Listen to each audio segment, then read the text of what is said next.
En el cerebelo. El cerebelo es la porción más voluminosa del cerebro posterior y va a estar situada en la región posterior de la base del cráneo. Va a estar ubicado por detrás del bulbo raquídeo, de la protuberancia y de los pedúnculos cerebelosos superiores. Está colocada por debajo de los lóbulos occipitales de los hemisferios cerebrales, de los que se vaya a hallar separado por la tienda del cerebelo. Va a ocupar las fosas cerebelosas del hueso occipital, aunque por abajo la amígdala cerebelosa va a penetrar la parte superior del conducto raquídeo. Su configuración exterior la podemos dividir en una cara superior, una cara inferior y una cara anterior. La cara superior es convexa en sentido transversal y va a presentar una eminencia anteroposterior llamada vermis superior. A los lados del vermis van a encontrarse unas superficies inclinadas de arriba a abajo y de afuera a adentro, que van a ser la cara superior de los hemisferios cerebelosos. Su cara superior va a estar cubierta por la tienda del cerebelo. La cara inferior va a presentar una gran cisura anteroposterior en su parte media, llamada gran cisura media del cerebelo o vallécula. En el fondo de esta va a haber un saliente alargado de adelante hacia atrás y dividido transversalmente por una serie de surcos llamado vermis inferior. En la unión del tercio anterior con el tercio medio del vermis va a existir una eminencia llamada pirámide de Malacarne o eminencia crucial, que va a tener convergencia de dos brazos laterales y dos brazos anteriores y posteriores que van a corresponder al vermis, a las continuaciones con el vermis. Por delante de la pirámide de Malacarne, sobre el mismo vermis, vamos a encontrar una porción conocida como la úvula. Aquí vemos el rombencéfalo por la cara anterior. La cara anterior no es visible. La cara anterior del cerebelo no es visible a menos que retiremos la protuberancia y el bulbo y parte de la médula. Entonces aquí extirpamos la protuberancia, el bulbo y la médula para poder ver la cara anterior. Esta cara anterior está vuelta hacia abajo y hacia adelante, y en la cual vamos a encontrar en su parte media y superior la extremidad anterior del vermis superior, conocida como lígula, que se va a continuar hacia abajo con una membrana llamada válvula de Vieuxtemps. Entre ambas van a formar la pared posterior del cuarto ventrículo en su porción protuberancial.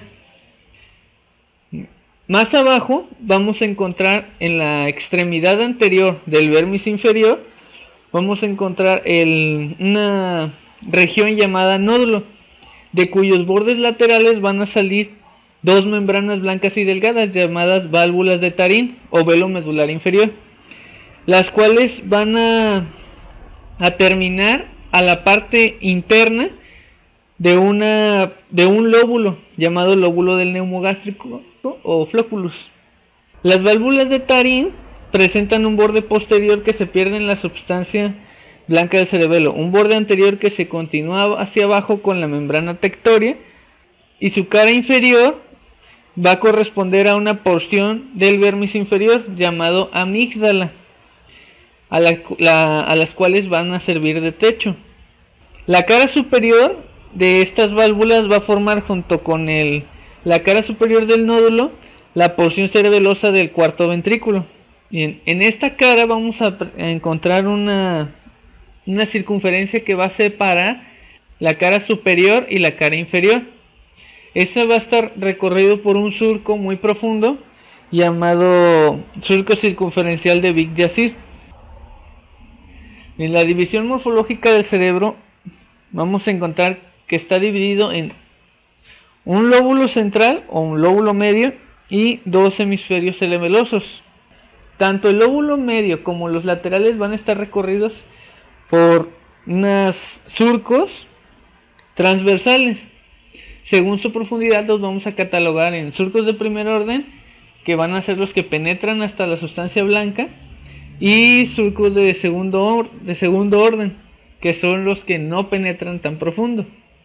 Dentro de los surcos de primer orden, los más importantes es el que ya se mencionó, el surco de Big Yazir o cisura horizontal. Del punto terminal de este surco va a salir otro surco que es cóncavo hacia adelante y va a terminar en el borde externo del vermis superior.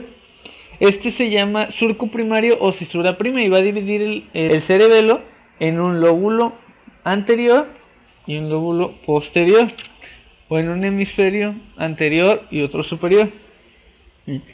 El lóbulo anterior, el hemisferio posterior, va a estar dividido por el surco circunferencial de Big Yazir en un lóbulo semilunar superior, que son estos, y unos lóbulos inferiores, que van a estar divididos en los lóbulos semilunares inferiores y en una porción anterior que va a ser el lóbulo del digástrico, los cuales a su vez van a contener al lóbulo esfenoidal o amígdala cerebelosa. Según Bock, el lóbulo semilunar superior va a albergar los centros de coordinación de los movimientos del cuello, mientras que el lóbulo inferior va a contener los centros de coordinación de los movimientos de los miembros superiores e inferiores. En la amígdala y en la parte correspondiente al vermis inferior van a alojarse los centros de coordinación de los movimientos del tronco. División fisiológica del cerebro. El lóbulo anterior va a estar colocado por delante del surco primario y lleva en su parte central al vermis superior, cuya parte llamada lígula, que es la porción anterior, se confunde con la válvula de Vieux-Sens. Las porciones laterales corresponden a los hemisferios cerebelosos. El lóbulo medio está en una porción central, va a formar parte del vermis y la mayor parte de los hemisferios cerebelosos. El surco circunferencial va a limitar el lóbulo semilunar superior y el lóbulo semilunar inferior, el digástrico y la amígdala.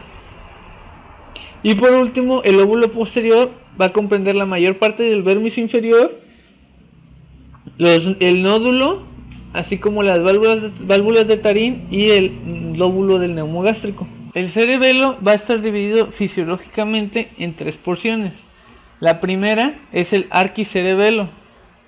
Este también es conocido como lóbulo posterior o cerebelo vestibular y va a estar incluido en estas porciones en la parte media el nódulo, la úvula y la pirámide, y en sus partes laterales el flóculus y el paraflóculus.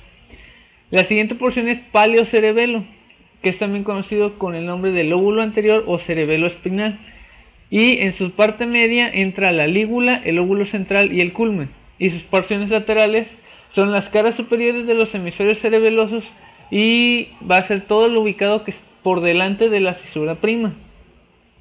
Y la última porción es el neocerebelo, que va a ser el lóbulo medio o el cerebelo cerebral, y en su cara superior va a contener el lóbulo semilunar superior y en su parte inferior la parte posterior del vermis, el lóbulo digástrico y el lóbulo semilunar inferior. La estructura del cerebelo. Como en todas las porciones que ya hemos visto, va a estar dividido en una porción de sustancia gris y en una porción de sustancia blanca. La sustancia gris del cerebelo va a ser la porción más externa.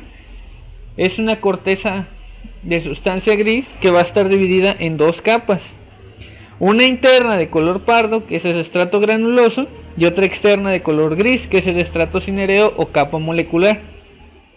En la porción central del cerebelo vamos a encontrar dos núcleos de sustancia gris, llamados núcleos dentados u olivas cerebelosas, que van a tener una forma muy similar a la oliva del bulbo. Por dentro de estos núcleos vamos a encontrar los núcleos dentados accesorios externos o núcleos emboliformes, por dentro de los cuales van a encontrarse uno o varios núcleos globulares llamados núcleos dentados accesorios internos.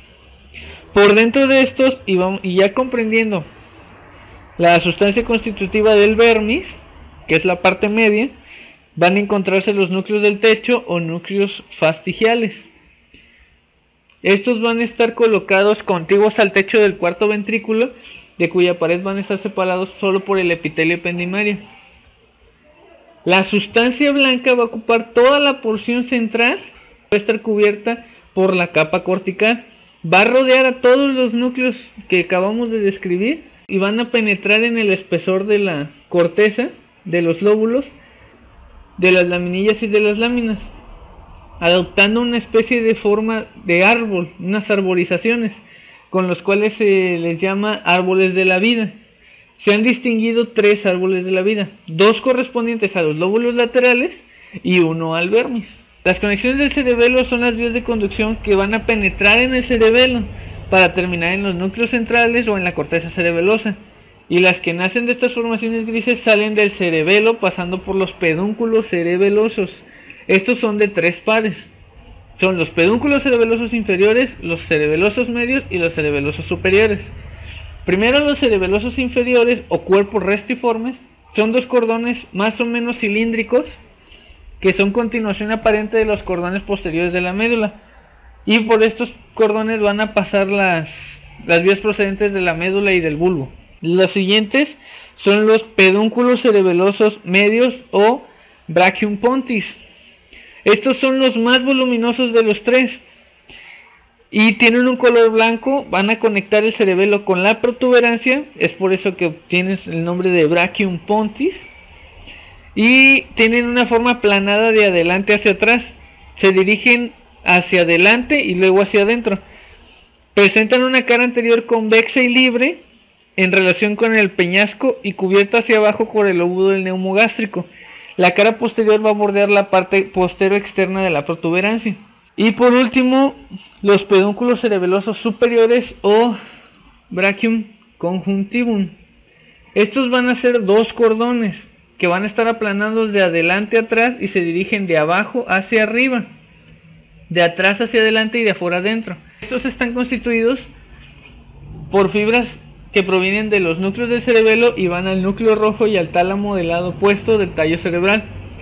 Por su conformación se distinguen en cada pedúnculo 2 caras, 2 bordes y 2 extremidades. La primera es la cara póstero superior, que es la que vemos aquí. Esta es convexa y está cubierta por el cerebelo, la que se halla separada por una doble hoja de pie madre. La cara anterior o antero inferior no la vemos y se confunde por su parte externa con la porción reticular de las protuberancias y del pedúnculo cerebral. El borde externo está separado de la protuberancia por el surco lateral del istmo, que aquí vemos aquí, y el borde interno es más delgado y su parte anterior se confunde con el lado opuesto. Al diverger hacia ambos lados, delimitan un espacio triangular que va a estar ocupado por la válvula de Vieuxtemps. Uno va hacia allá, otro va hacia acá, y en esta porción se encuentra la válvula de Vieuxtemps.